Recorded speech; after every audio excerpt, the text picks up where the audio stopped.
Jo'jaxo'rozlarni boshini olamiz. KFC tayyorlaymiz. Tovuqni deyarli hamma yoqdan qilsa bo'laveradi. Kirilishga qilamiz. Kirilishga 3 ga bo'lib olamiz. Mana bu joy kerak emas. Mushularni hafta. Ichida ozgina qonlari bo'ladi. Yaxshilab muzda suvda yuvib olamiz. Qalin joylarini ozgina qilib olamiz. Marinovkasi yana ham ichlarigacha o'tish uchun. 2-3 dona chesnok. Yanchilgan kashlich, tuz, qizilchani shirini va ozgina achchig'i ham. 1 piyola gaz suv. Yaxshilab aralashtiramiz. Yarim soat 40 minut tovuqqa dam beramiz. Marinovka bilan tiqichas. Tovuqimiz marinovka bo'ldi. Endi bunga 1 dona tuxum chaqib olamiz va 1 qoshiq to'ldirib kraxmal solamiz.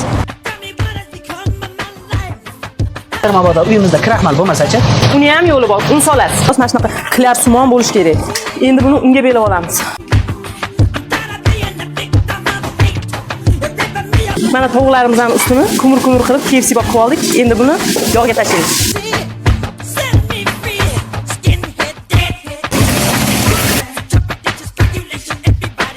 Issiqligini qarang. Haytgancha adasi, mana shu KFC so'zini ma'nosini bilasizmi? Mana Kentukkicha qovurilgan tovuq degan ma'noni anglatadi. 60 dan oshgan bir boboy o'ylab topgan bu tovuqni bunaqa qovurilish usulini. Bunaqa ovqatni toza havoda yeyish kerak. Kapot time. Hey baliqchi, come on baby. Pishdimi? Pishdi. Xo'p, suv sevib o'tiramiz. Bismillahirrohmanirrohim.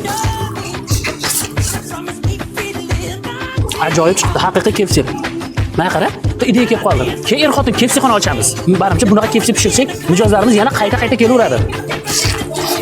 Ustlari qarsildoq, ichi sochni. Ikkimizni qo'limiz dard ko'rmasin. Bomba. O'zimizga mazza. Zo'r narsalarni pishirib, yana o'zimiz yeymiz.